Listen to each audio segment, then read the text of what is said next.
Well, Glenn, I'd like to welcome you to Simon Fraser University. Thank you very much for coming and for videotaping this for us. Thanks for having me, David. We were thinking about different kinds of people that might be interested. Of course, university students who are becoming counselors may be interested in regulation and counselor self-regulation. There's a number of our members in the British Columbia Association for Clinical Counselors who I know are very concerned about this issue. There is our federated group, FACTBC, that you're the head of right now. And I think all member organizations of FACTBC might have an interest in having their members see a videotape like this. So these are the people that I was imagining. Is that who you think might be watching this kind of a video? I'm really hopeful that people who are curious about counselor regulation, concerned about counselor regulation, or who are thinking about becoming counselors and saying, what does it mean to be in a profession that has accountability to a standard of practice, a code of ethics, and a complaints process? What's it mean? Okay. Let's see if we can provide a bit of explanation about that. Oh, excellent. So we'll start by giving you a chance to introduce yourself and how you got involved in all of this. And then I thought we would move on to talking about counselor regulation in the province of British Columbia and the Canadian context in general. And then as a third point is to really look at FACTBC and how FACTBC came about and where we are right now in the landscape. Does that fit as a general overview? I'm enthused. I love to talk about this stuff. It's a passion for me. So how did you get started in counseling, and who is Glen Grigg, and what are some of the positions you've held? What does your typical work week look like right now? And I got involved in counseling. I think I was a summer camp counselor. Okay. And that's the first thing I don't know. So that's some new information. And it just got me charged up about it. And it wasn't so much the word counseling. It was working with people.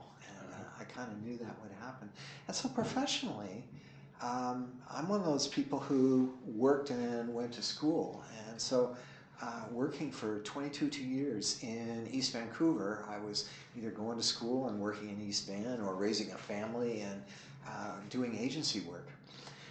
Then I spent about 10 years being kind of a university guy with City University of Seattle and doing different things there. And after the last 3 or 4 years, I've been doing a couple of days a week of psychotherapy in private practice.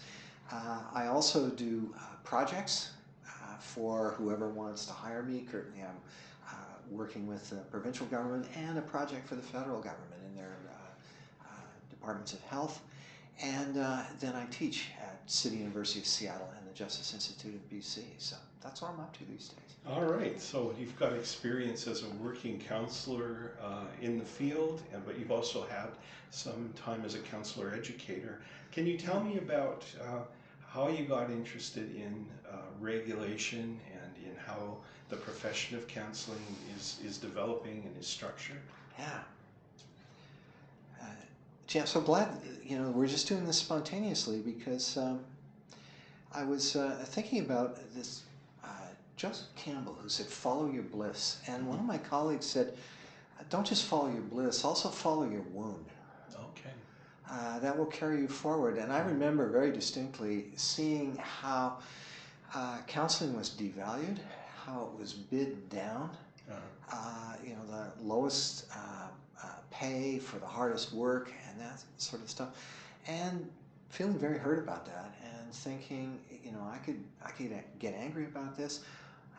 And people are being put at risk on all sides in a relationship, or I could do something to change the rules of the game. Okay. And keep people safe. So that's, and it's been a delight to do that because it sure beats being angry all the time. Okay. So you've been in for the long game. You've been working at this with other colleagues for some time. Yeah, for me it started in the mid-1990s with the BC Association of Clinical Counselors because that's a voluntary kind of self-regulation. Okay. And as we're going to talk about, voluntary self-regulation is where all professions start. Okay. But it's not enough. because there are some very serious limits. And when we're talking about the regulation of any profession, and counseling in particular, what we need to be concerned with at the core is the risk of harm to the public from people who are unprepared to do this work in a safe, ethical, and effective way. What's the difference between voluntary self-regulation and regulation that people are more familiar with, doctors, lawyers, teachers? I think it's fair to say that in the case of all the professions, where the thinking starts is that there's a risk of harm if this profession is not done well. And the effort of government in bringing about regulation of any profession is to either eliminate or reduce or mitigate that risk of harm. Okay. So that's the number one thing that needs to get done. So the interest is the public interest. And with voluntary self-regulation, the only people who are held to account or held to a standard are the people who voluntarily step up to do that. And yet the public has a huge concern for those people who do not voluntarily step up and make themselves accountable to a standard. Then there's another scenario that can happen in voluntary self-regulation that you might say, well, I'm willing to be part of an association that gives me a designation, a title, a sense of belonging to a community, but when I'm held to account for my behavior, I don't want to do that. Okay. So I can then just quit the association that provides that third-party accountability, and the jurisdiction of the regulator ends, which means that I don't have to face the consequences of my behavior. And I can continue practicing, albeit from outside that voluntary association. Well, you were saying protection of the public. How is the public protected if somebody can voluntarily disassociate themselves from the association? You've come right to the heart of the problem.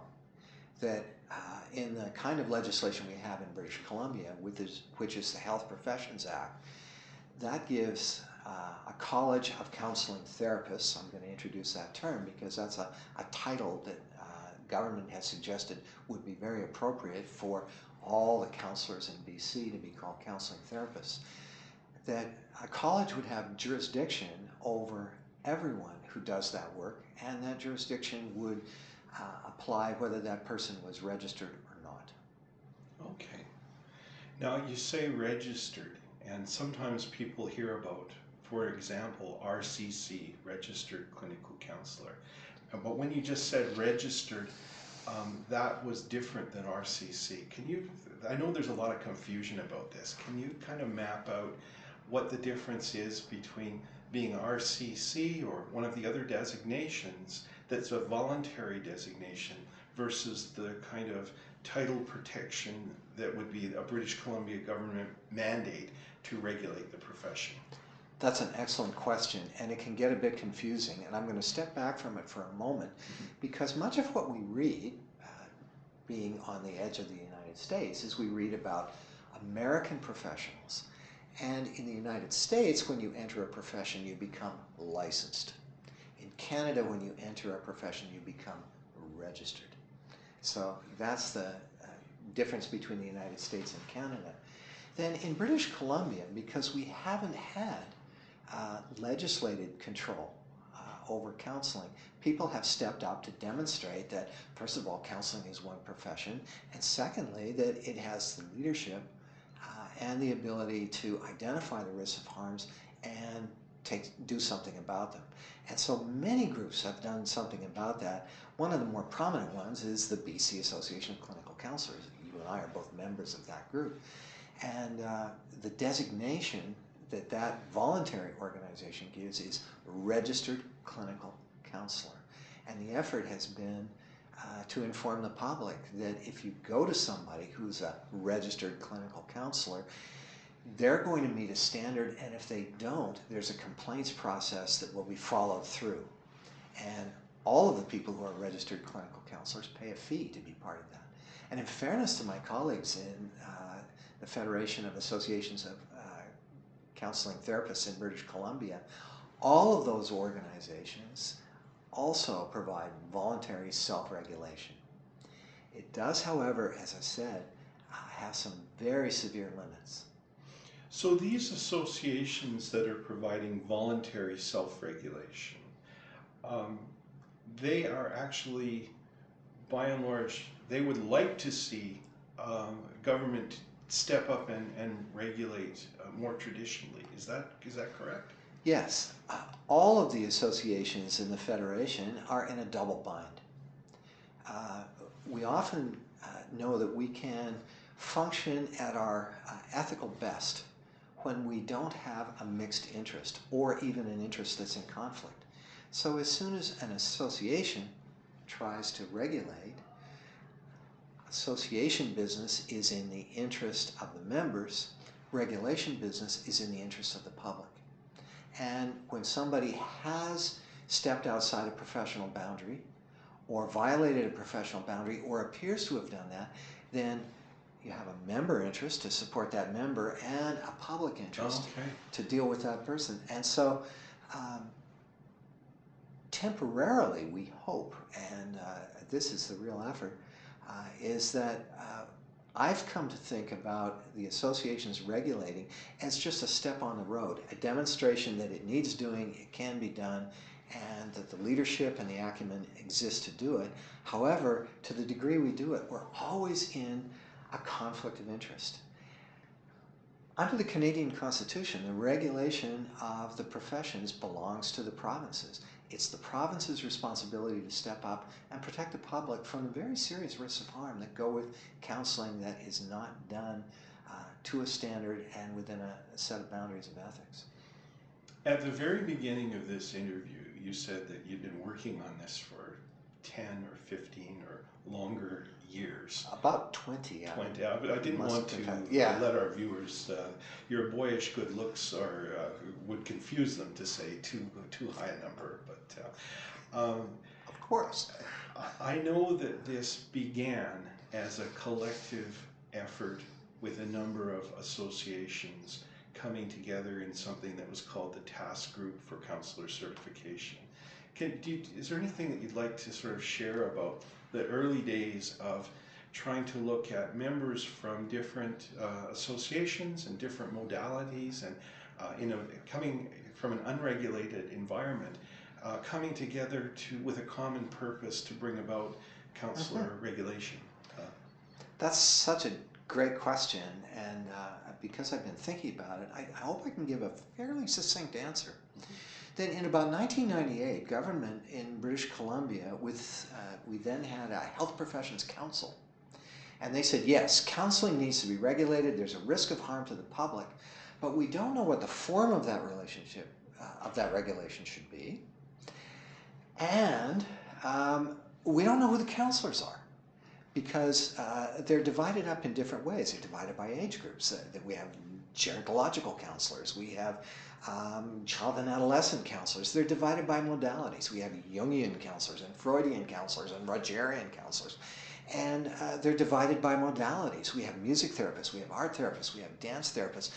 And they're even divided on the unit that they provide service for. We have group counselors, family counselors, and individual counselors, and marriage counselors. So who are you? Right. And how do we come up with one thing? That was the challenge that was set in about 1998. So that gave rise to the Task Group for Counselor Regulation. And it was to bring all these groups together. And they were defined by the people who were making that effort we talked about before to provide some level of public protection through voluntary self-regulation.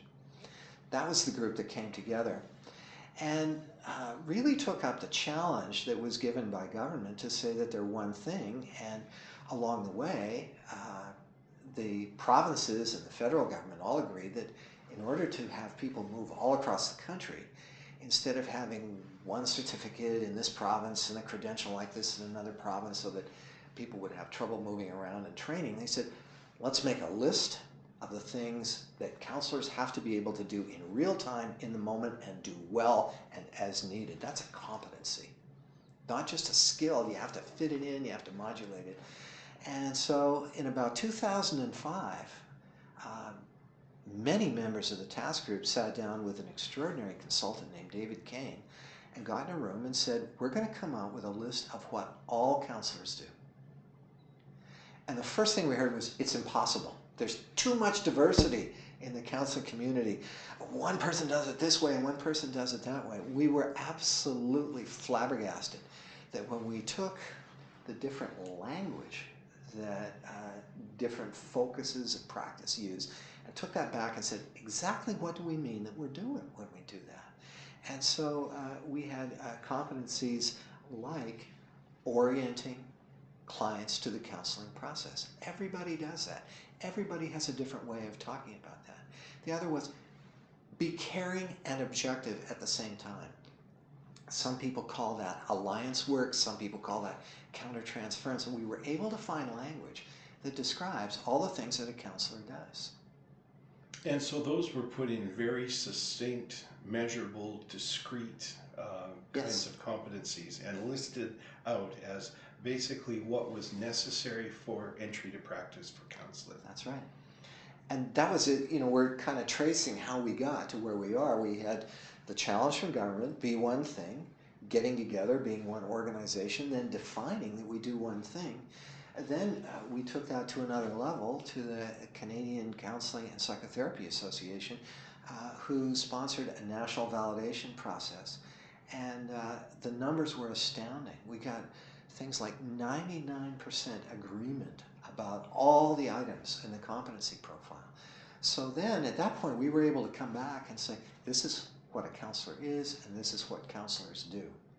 And within that there is room for lots of inflection of how that work gets done. So the competency profile was written in British Columbia to solve a British Columbia circumstance of understanding the scope of practice, and it was done with as an effort between various groups that were interested in the regulation of counseling coming together. Yes. And that work has been shown across Canada and adopted in some places. Exactly. And one of my favorite phrases that came up while we were doing the work was there was a prediction from one of the great-grandfathers of counseling and psychotherapy, Sigmund Freud, who used this amazing phrase. He said, the therapist will never agree about one definition for what they do because of the narcissism of trivial difference. And that phrase came through, that people said, yes, I had to put down my self-interest and think about the broader interests of my professional community and the interest of the huge community that we live in, public safety and that sort of thing. And that differences, where we found them, tended to be trivial. Yes. If I may, I want to jump ahead to something else that was going on at the same time that we were building this competency profile.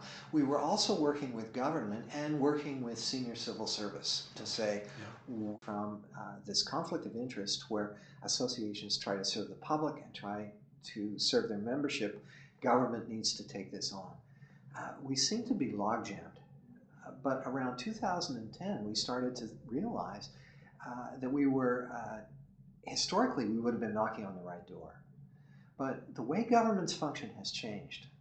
And since about that time, we've been working with political authorities to move ourselves forward. That hasn't been without frustration. We build some alliances with political leaders, an election comes along and they're gone.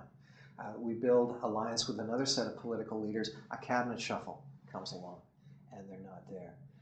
Currently, we're thinking that we've been able to, by working with almost all the members of the BC legislature, build a really firm foundation of agreement and support that the public needs this service. They need the protection that only a college under the Health Professions Act can provide. Well, Glen, thank you for this, and I'm just going to back up and make sure I'm hearing everything about this story correctly to this point. A number of different voluntary self-regulatory counselors from various organizations 15 years ago or so came together to advocate through a group that was called the Task Group for Counselor Regulation. And that group became a working group that was communicating to government and that had some fairly significant project work that took place, including the development of a competency profile, which essentially defines the scope of practice for a professional counselor, and that sets the groundwork for voluntary self-regulation of all of these different people from the different groups that are in BC to be regulated under one college of counseling therapists. Exactly. That's been the goal all along of that group. And every step that the group has taken has been to bring about that desired outcome. Exactly. Okay. Got it. So there was, from the task group for counselor regulation, there was a recent change a year or two ago that happened to this new idea of FACTBC. And that has a lot of the same faces around the table, it does, but a different structural organization and a bit of a different orientation than what we've described so far in terms of the task group for counselor regulation. Can you talk a little bit about that shift and the thinking behind making the shift and what some of our current thinking is on pushing these desired changes forward? Yeah. What an excellent question. What we have discovered is that you have to be able to think about everybody's interest. And it's very, very clear to us that a government doesn't want to regulate a group of people who are too diverse to be one thing, like to all be counseling therapists. So I said, if you can't work together, we can't work with you. So that was the first thing. Then the second thing they needed to be able to see was that there was a high level of commitment to this process. So the task group was an ad hoc group. You kind of show up for the meetings because it's an ad hoc group. What changed with the Federation were a number of key things. First of all, we became incorporated under the Societies Act with a single goal, which was to create a college of counseling therapists under the Health Professions Act of British Columbia. And the single value that informs that is the protection of the public. So that makes that very clear. We also moved into a governance model where we said we're not bringing into anybody's arena anything except cooperation and unity. So when the Federation makes decisions, it makes decisions based on consensus. Okay. That way, when we're having a meeting with someone from government and we have a well-developed set of policies, a well-developed set of bylaws, they can sit down with our leadership and say, well, are you willing to do this? We know our policies well, we can say yes or no. And they say, well, but does that go for everybody? And we say, yes, that's a consensus position amongst all the self-regulated counselors in British Columbia. So you served as chair of the task group for counselor regulation, and your position now with FACTBC is what? Is president? I'm the chair. Is the chair. So you're the chair in the society that's called FACTBC. That's right. And that's the federated organization. Does the task group for counselor regulation continue to meet, or is that ongoing, or? The task group has become the Federation of Associations for Counseling Therapists in British Columbia. Are any of the same people who were involved with the task group significant players in the Federation? Thank goodness that there are. We have around the table, not everybody, but we must have 4 or 5 people who go back more than 15 years with this effort. And the kind of perspective and contacts and acumen about policy that they've built up has been a huge asset to the organization. These are also people who are, I would say, tenacious. This is more than an idea for them. It's a mission that they're willing to be in for the long haul. So really, the FACTBC in some ways grew out of the groundwork that has been established by that ad hoc committee and so many years of work. It's the next evolution. One of the ways I wrote about it was the task group upped its game by becoming a federation. Okay. And now I'm going to ask you to name the members that are involved in the federation currently. Wow. Well, I think this is going to be an impressive kind of diversity because when I think around the table, we have the BC Association for Marriage and Family Therapy.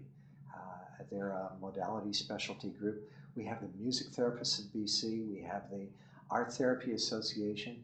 We're also in talks with the Canadian Art Therapy Association, which is a national association. They're talking about moving in. The Canadian Professional Counselors Association, the Association of Cooperative Counseling Therapists, who bring, rather than being a society under the Societies Act, they're a cooperative. So that's a new phenomenon that's showing up.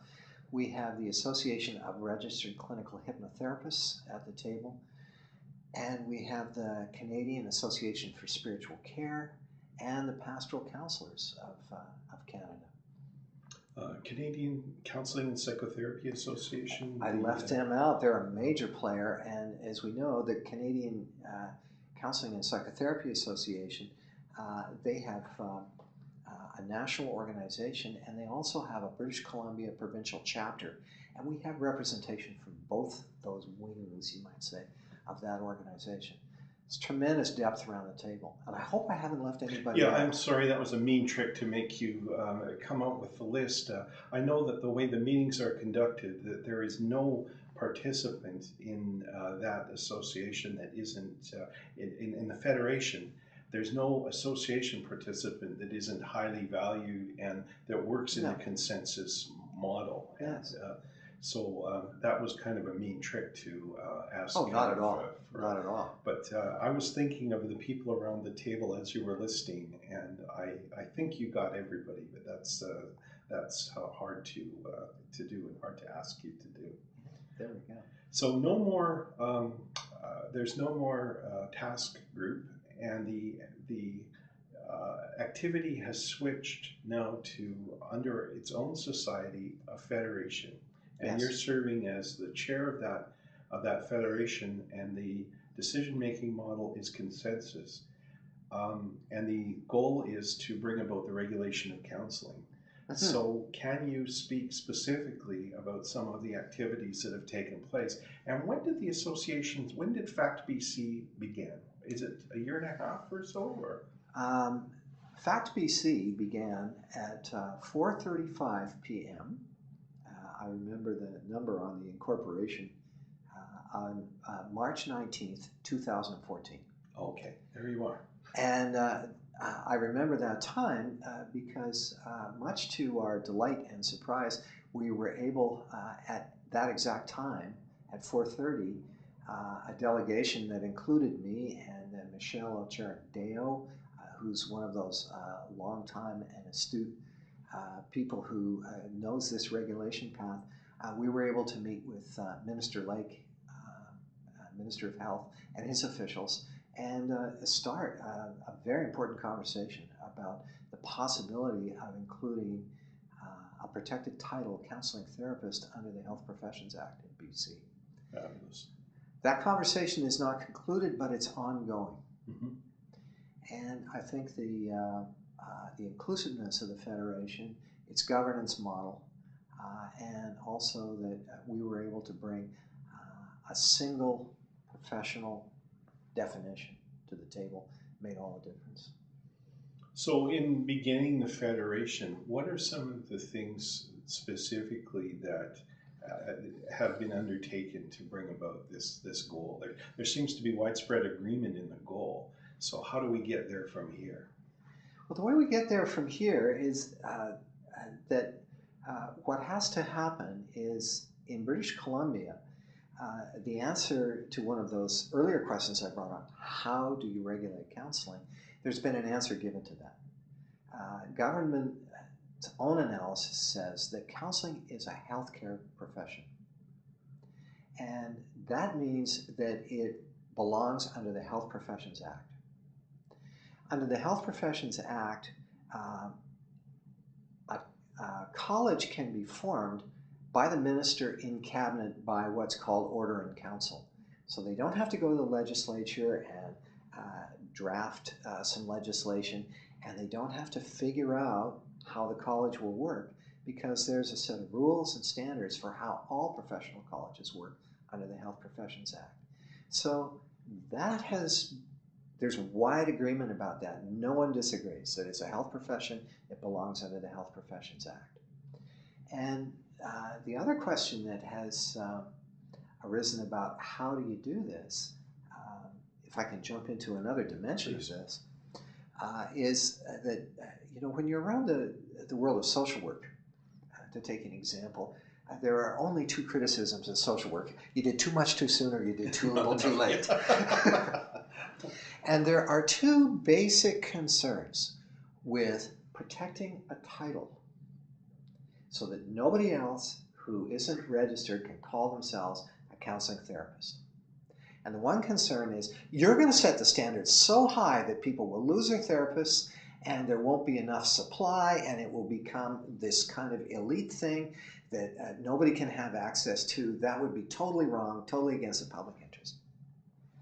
The other argument is you're going to set the bar so low that anybody can be a child psychotherapist just by saying, well, I'm a former child myself, right, and that qualifies me. You could get to ridiculous extremes on both ends. So how are you going to solve that problem? Fortunately, we have the competency profile. Oh, I see, yes. And the competency profile says, these are all the things that you have to be able to do, and each one of those competencies is linked to a risk of harm. And the competencies by themselves don't stand alone. You have to be able to do them all, because in real time with a real client, you don't know moment to moment which competency you're going to need to have. Right. So having defined that by competencies, we can say, well, there are various pathways to get to these competencies. And so we're not trying to assess the pathways. We're trying to assess whether you have the competencies. And I don't like to get into too many illustrations, but I had a marvelous experience of a fabulous friend who's a physician, and he really illustrates this problem. He came from a very prestigious medical school, and a long history and very famous, and he said his entire class failed their competency exam. Wow. How did this happen? Their medical school was so prestigious that they were constantly having guest lecturers and guest teachers who would come to this famous medical school. And he said, we knew all kinds of things about neurosurgery and grafts and veins. Fascinating new things, yeah. Fascinating new things, but they hadn't covered the basics to the level where they could do. And of course, this was something they could repair. They went back to a summer school and then took the competency exam again and revisited the basics. This is the essence of public protection. And so it's also the essence of the difference between establishing that somebody has a competency and somebody has a credential. Okay. That you've said a lot in there, and I'm trying to think about this bar, and the bar is entry to practice. Yes. And then that bar is defined with a series of competencies. Yes. So imagining the future, everybody in a new college of counseling therapists would have reached or exceeded that bar for the full range of competencies determined necessary for independent entry to practice. Is that correct? That's the ideal. Mm-hmm. Also, what we need to have a broad understanding of is that it's in the public interest not to disrupt the service environment as it exists right now. Okay. So if we think 10 years down the road, that ideal may be realized, where it's, Yes, everybody coming in gets the competencies. But to go from unregulated to regulated, there has to be a period of time where the existing practitioners are embraced by a new college, and then the competency work happens from it with an internal process to, Exactly. to be sure that nobody loses their opportunity to continue to practice as a result of a change that is happening from an unregulated to a regulated environment. Yes. So there's a period of time where there's a transition and an understanding that people who are currently practicing will be taken into the college and become part of the continuing competency program that the college would develop for all of its members. Yes. Okay. And David, I'm really excited to talk about this because it's an area where we can have a lot of confusion unless we're clear about it. You have to have a starting point.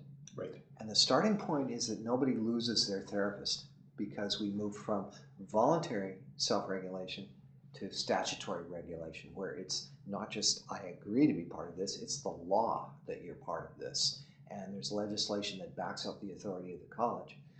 So the definition we're using is those people who are voluntarily self-regulated will move in and become the first registrants at the college to give it a start. That would be an unsatisfactory kind of transition if we didn't bring in the idea that every college under the Health Professions Act is required to have a rigorous quality assurance program. Okay. Mm-hmm. So it's not, whew, I got into the college. I guess, I don't need to worry about things. We know that competencies degrade over time. Right. People who have done sports and gone away from their sport for 4 or 5 years feel that acutely when you come back. Similarly, if you're not practicing counseling and psychotherapy, and if you're not, and it's an evolving field, if it's not upgrading. So when people come into this field, under the authority of a college, there are going to be a number of processes. There's going to be continuing competency requirements, and that will be monitored. Voluntary self-regulation doesn't include practice audits. Under the Health Professions Act, that will happen. People will have their practices audited. Inspections of people's practice are pretty much voluntary under association regulation. You're required to cooperate under a college with inspections. So the protection of the public is going to be much higher. Another crucial point is that for all health professions, you're required to report any concerns you might have about the ethical conduct or professional competence of another healthcare profession. As we sit today, those would be anything from a breach of confidentiality to a slander. Those are required things to do. So the immediate effect is that the public has far more protection from incompetent and unethical practice of counseling therapy as soon as the college exists. Right.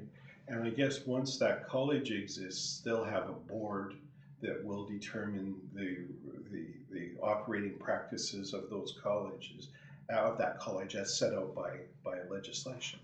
And the legislation also it's an exciting part of it, is that any board would include public appointees appointed by government so that there would be a combination of concerned citizens as well as experts from the field of counseling therapy looking out for the standards and the practices.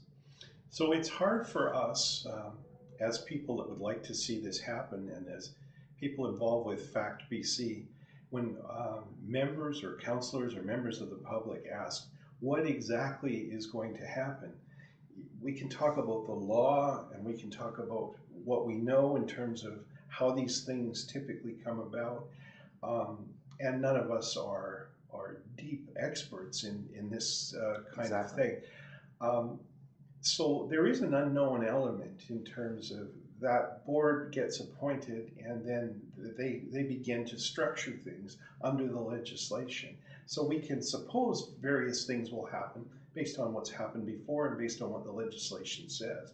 But that board is going to have a purpose, and things like defining the scope of practice is the responsibility of that board. And they'll be using all the information we may be generating for them, but there's no guarantee that they'll take everything that is set before them and bring that into legislation. Is that true? That's exactly right. And also, there will be two kinds of boards. The first board of the college will be entirely appointed by government. Yes. And what FACTBC has been anticipating is that we want that first board to run smoothly and to feel supported by all its membership. So FACTBC has developed a comprehensive set of policies and procedures for that first board as recommendations. Yes. Because we know that we don't have the authority to tell that first board what to do, and that first board will at most be 2/3 of people from our profession and 1/3 public appointees. So FACTBC, speaking on behalf really of practitioners that are belonging to those member organizations, are trying to make this as easy a process as possible. Exactly. We want to support that first board because the first board will have a lot of startup tasks to do. And one of those key tasks will be to inform the public that just like there are people who can really, really contribute to your healthcare, like a personal trainer, that person is not a physician. And so you need to distinguish between people who can give you healthcare advice and people who are regulated health practitioners. The title counseling therapist will become something that that first board will need to educate and inform the public about, that means there's a standard and it's a legislated standard. There's another place that I think we might want to go to in talking about these kinds of issues, which is that, for example, any college has a responsibility to deal with how people hold out what they can do and what their specializations are and what their credentials are. Okay. And this is very, very important to people because we have all this diversity in the FACTBC organization. And everybody, all this diversity will get one title, counseling therapist. Yes, it will. And what that will tell the public is, this is how this person makes themselves accountable to a standard, by being a counseling therapist. Right. Then, in addition to that, we've recommended that the board be very, very active in having people then beyond that describe other parts of their professional identity, so that the music therapist will say, I'm a counseling therapist and a music therapist. The people who have specialized in psychotherapy will say, I'm a counseling therapist, psychotherapist. People who have a specialization in art therapy will claim that. The examples go on and on. But what's important is that every now and then someone thinks, oh, well, my new professional identity will be counseling therapist. Well, no, it will be a designation that tells the public that you're somebody who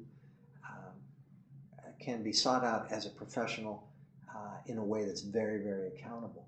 But your professional identity that you've had through long training, through credentials, through certifications and other designations, those things also belong to people in the college.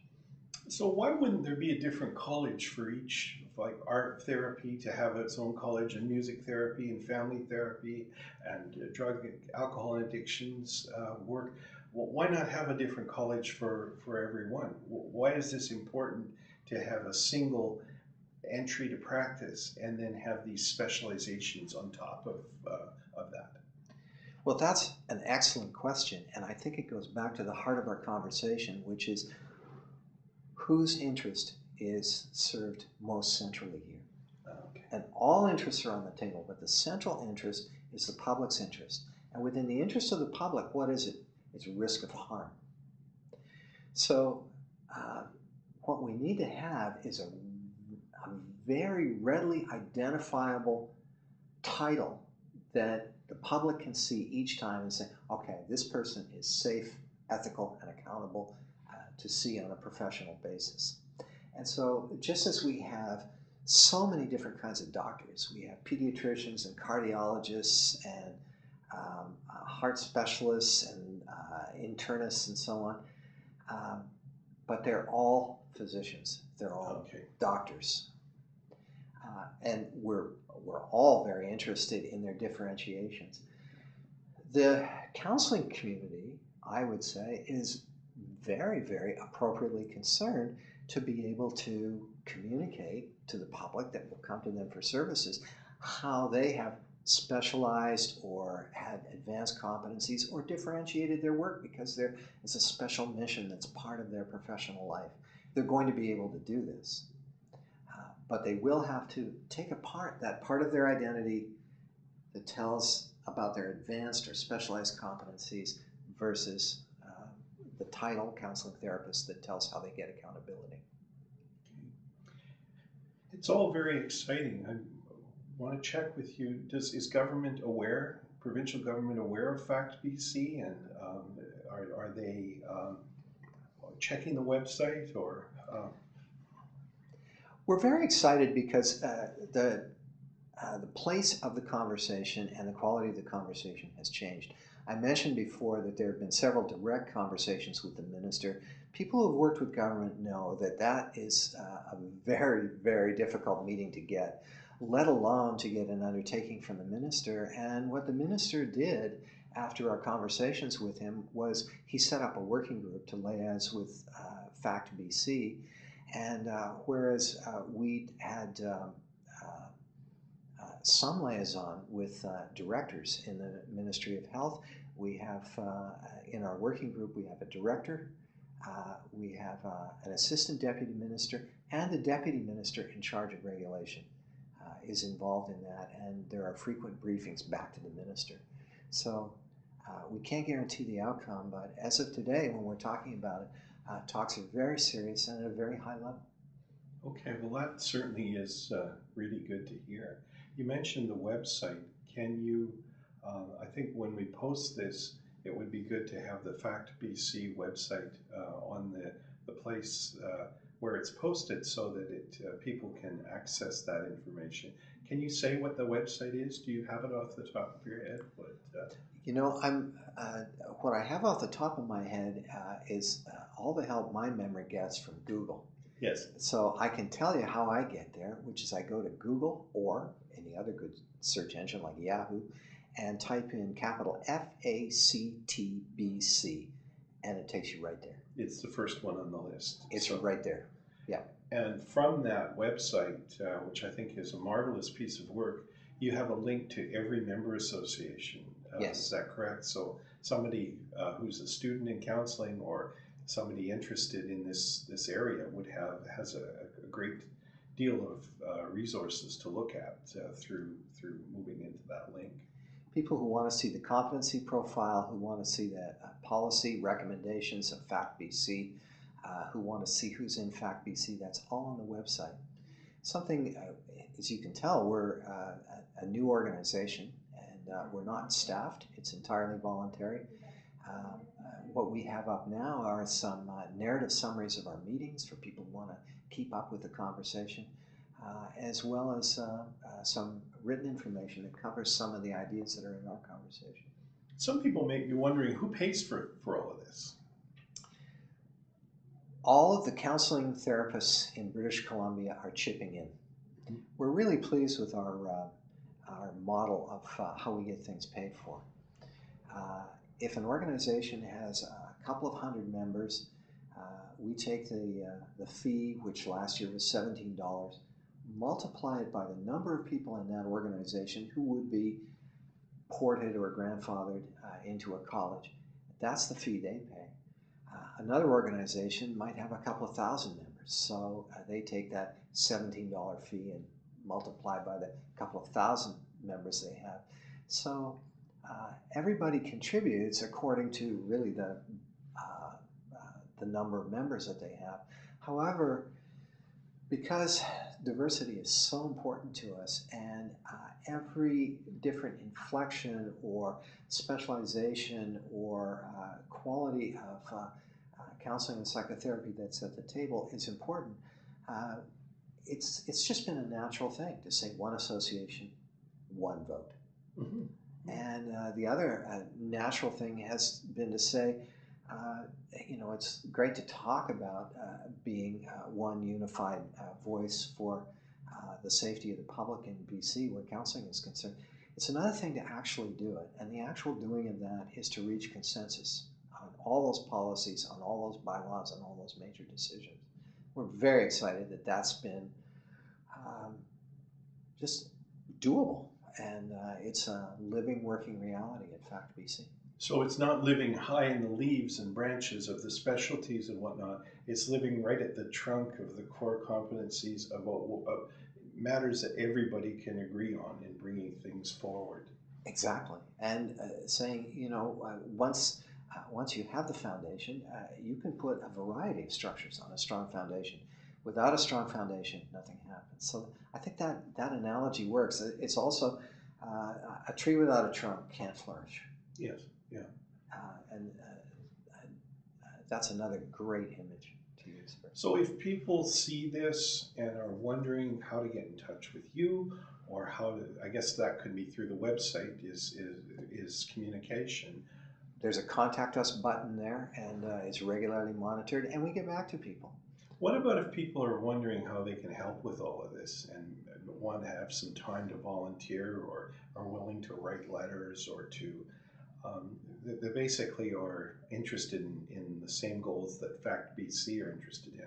What would you suggest to them? Well, there's a couple of things you can do, and usually the help you can provide is to step up within your own counseling association and move through them to say, how can I be part of my association's contribution to FACTBC? And there's a lot of work to be done. There are meetings with members of the legislature, and we put together teams for that. Sometimes there's research and policy development things that need to happen. We have a lot of room for it, and I think the avenue is through your home association. Let them know, I want to volunteer, I want to support, and I want my work to go toward FACTBC. I guarantee you they'll find a use for you. Okay. Glen, I wanted to ask you if there's anything else that you wanted to communicate on this tape before we close down. Is there any questions you were hoping that I might ask, or any messages that you think might be important to leave people with? Wow. David, thank you for just being the kind of interviewer you are. It's great to talk with a very skilled therapist, because this is a demonstration of the competencies that we're looking for. I think if I was going to bring all this together, I would say that the members of the counseling community only have things to gain through FACTBC. If in looking at what appears to you, I'm thinking about somebody who looks on the website and says, oh, I'm going to not have this, or I'm going to lose that. If any of those concerns come up, I would say get in touch with FACTBC, because we've been spending all those years and decades we talked about so that this would be a win-win situation for everybody. However, the biggest winners in this initiative are going to be the members of the public, who are going to have more access to better quality counseling with more accountability, and we think at better cost as well. So that the public, this is a win-win-win situation, but the biggest winners will be the public of British Columbia. Fabulous. Well, on behalf of people that find this conversation useful, such as myself, I'd like to thank you very much for coming in this afternoon, Glen.